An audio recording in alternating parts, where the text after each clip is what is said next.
believe, and I firmly believe that they also Mm. could have Made it. made it. Mm. Made it. Yeah. I can't fault our area. It is an area where we are. Mm. Mm. My biggest issue is it enough, or is this just too much football politics that are coming in and interfering? Our infrastructure is not on par for proper development. Because for us to close the gap with Europe, we got to look at all these small stuff. Yeah, it's a huge gap. It's a huge gap. It's a huge gap because I can speak about South Africa. I can speak about South Africa. Yeah. You were saying back then you were the coach, you were the driver. It's still happening today. Yes. It's still happening today. I one day I was thinking one of the rugby tournaments, and I saw, and I thought to myself, what is it that the football side is doing wrong? Because everything is organized, everything is in order, but we find ourselves before short. Can you tell me what your voice? What is it that you think is the main problem in terms of all of this here that is happening? Yeah. For me, everything works on a structure. Yeah. Everything works on a structure, and you find that budgets are determined on structure. Yeah.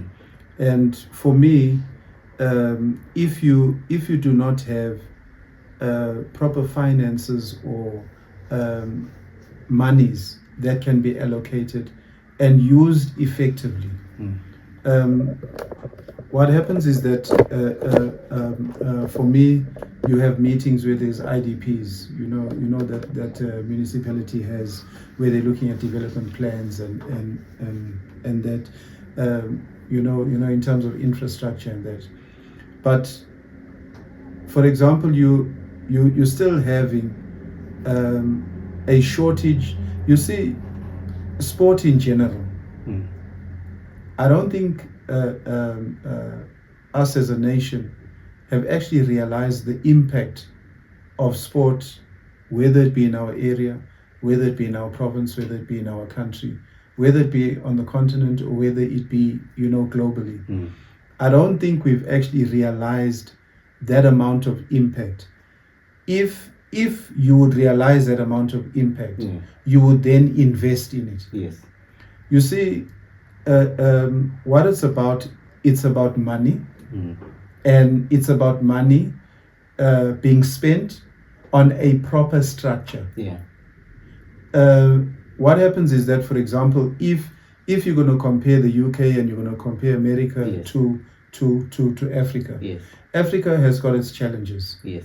Whether it be politically, whether it be economically, whether it be socially, South Africa and Africa have got their challenges. Yes. But you're finding that the good part is that there are stars that are rising above those challenges. Yes. And teams are now also realizing that, in fact, in the rural areas, there are gems. So what they have introduced, and I see SuperSport is actually now big on this. Okay. You're finding that they're having SuperSport schools, where they are now coming in as an investor, and also one that is also giving tournaments airtime, so that these players can be recognized. It was very difficult in our time for recognition. Yes. You had to wait for a scout or someone, and even if you went to, for example, a selection tournament, whether it was with our PSL teams here, Yeah. you know, our Amazulus of the day, the Golden Arrows, the African Wanderers, you know, the teams that have been here. Now you got the Richards Bays, you've got the Maritzburg Uniteds and that. Yeah. It's very difficult even to break into those teams. Yes. Because of the politics of selections. Oh, okay. If you go there, they want to know who you played for. They want to know how much game time you've had. They are not looking at raw talent, if I can say, Okay. that they can develop. I mean, if you look at Mbogazi, Mbogazi is from where Richards Bay side, Hluhluwe. He's from there. Gone international almost immediately. Is playing in America. Yes. So what happens is that you find that you see here, you've had the gatekeepers of football. Yes. That will determine and decide who's going where, how, and when. So you find that it makes it very difficult for a lot of rural areas to actually break in. It's even more difficult because what happens is that, you know, if you look at, for example, even school level, if you look at school level, as soon as you go for a provincial selection, yes, you've got the players from Maritzburg College, Hilton, you've got the players from Michael House, you've got the players from Westville, you've got the players from Northwood, you've got, you know, what they call Clifton, you know, what they call top schools. yes, So you find that they are looking at the top schools to select their teams. okay, Because what's actually happening is that even SAFA as a structure, yes, they might be doing very well nationally. yes, They might be doing well provincially. They might even be doing well a little bit district-wise.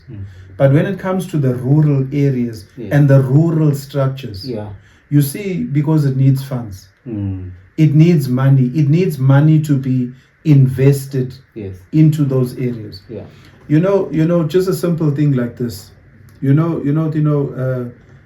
Now the urban schools are actually inviting the rural schools yes, for tournaments so that they can talent identify. okay, So you find that they're not willing to come to the grassroots. What they do is that they make a festival or a tournament, yes, and then from that tournament they then decide who's going through. But And even there, it's maybe just 1 or 2 or 3. It's not the whole team. yes, Yes, you might find that, and also they have the funds to offer them bursaries as well. okay, So they go with the full scholarship and a full bursary, and we applaud that. yes, yes, We applaud that, and we're excited about that because it will then give those children an opportunity. I mean, if you look at players like Ati Maposa, Ati Maposa, you find that went on to play for KZN Inland, went on to play for the Inland team. I think he had a bit of a stint here with the Dolphins or something. But you'll notice that he was offered a scholarship by Maritzburg College. But they don't mention Ikopo High. They say he's from Maritzburg College. So you find that it's also publicity like that. That is also, if I can say,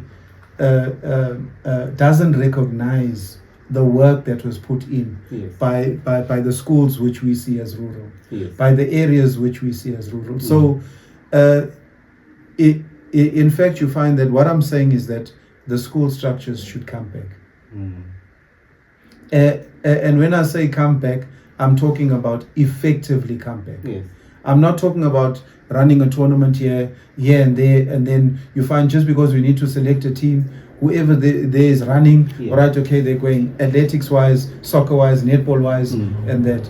And you find that netball as a sport is also being very successful. Reason being is that they're realizing that they've identified certain schools where they send the players to, so that they can gel as a team. I mean, we've got a couple of players that are playing for South Africa now, and we applaud that, but more needs to be done in the rural areas to develop, first of all, coaches. yes, First of all, coaches. yes, I mean, you have coaches that say, no, run your 11 rounds and then we play. You know, you don't know the technical or tactical aspect of Yeah. anything. Yes. I say Ajimanje, you just run your 11 rounds Yeah. and then you're done. Yes. Right, then okay, let's kick the ball around, right, let's Yeah. play. You're finding that what certain schools are doing now is that they're not allowing you to even coach their children if you don't have a level 1 in cricket. They're not allowing you. Because they just feel that there's no development, proper development that's going to come from you. Yes. You guys with the soccer, you must have your levels and certified for you to actually coach, which for me is a good thing. Yes. And what I'm saying is, let's coach more coaches, and let's certify more coaches, so that you find that even the level of sport can be lifted within the area. But in terms of infrastructure and facility, that's another huge issue. Because you're finding that we drive from Stewartsville all the way down the south coast, and shame, man, we see the passion of football. You see all these patches. Yes. Some dirt, some grass, some rock, some stone, some tar, but football is being played. Yes. And what I'm saying is that, look, somehow municipalities are trying. I see that in some areas, yes, they've developed sporting facilities. Yeah. Football field, netball field, basketball field, and change rooms, admin areas and halls and all that, which we applaud. Yeah. But we feel that more needs to be done. Yeah. More needs to be done in terms of infrastructure. And of course, look, they have issues with budgets, because you find that they might prioritize water rather than facilities. And those are the challenges that we actually having in the rural areas, is that there's always this challenge for certain entities to get a higher percentage of the budget. Yeah. So you find that when it comes to sport, and like I said, municipality hasn't realized the impact that sport has within their communities. Yeah, I was listening to you and you speaking about how when a certain player gets selected to so-called Model C school, that Model C is mentioned. Yes. And not the one that player comes from. Yes. But we see it also. We see it also in terms of the professional teams too. Yes. We speak, and when they say this player comes from, in terms of development. But there's quite a number of teams that are doing well in terms of development. Yeah. I remember the days of Cape Town. Yes. City. Cape Town City. Hellenic. Your Ajax Cape Town. Yes. Your Santos. Yeah. Those teams were doing proper development, Yes. Back in the days. Kaizer Chiefs was also doing some wonderful job in terms of development. I know children who grew up in the structures of pirates also. And so we speak about development and players shifting from yet bottom. I've noticed that a lot of players there with the talent, they get to the professional place. Do you think there's a lot that needs to be done in terms of upholding himself as a player? Because when you get to that fame place, it's nothing new, because now you taught at this level here and how to be a bit more professional. Because you got to see yourself 5 to 10 years to see yourself there, maybe playing for one of the big teams within the country.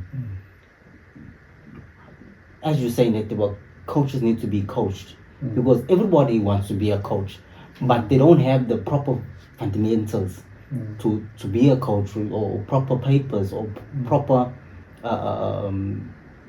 coaching, or proper teaching on how to become a good coach. do you think that that happens for quite a number of players? Because we've seen a lot of players. We've seen a lot of players, the greatest talents, but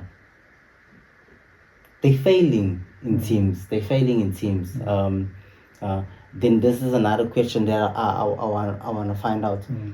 Let me just answer that one Yeah. before you move on to the next one.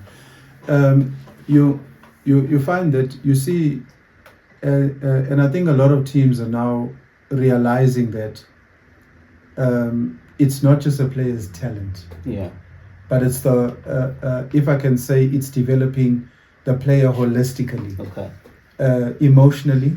Yes. You know what actually happens is that, remember that if you come from no money at all, Yes. and all of a sudden you're earning 100,000 per month, Mm. can you imagine the impact of that?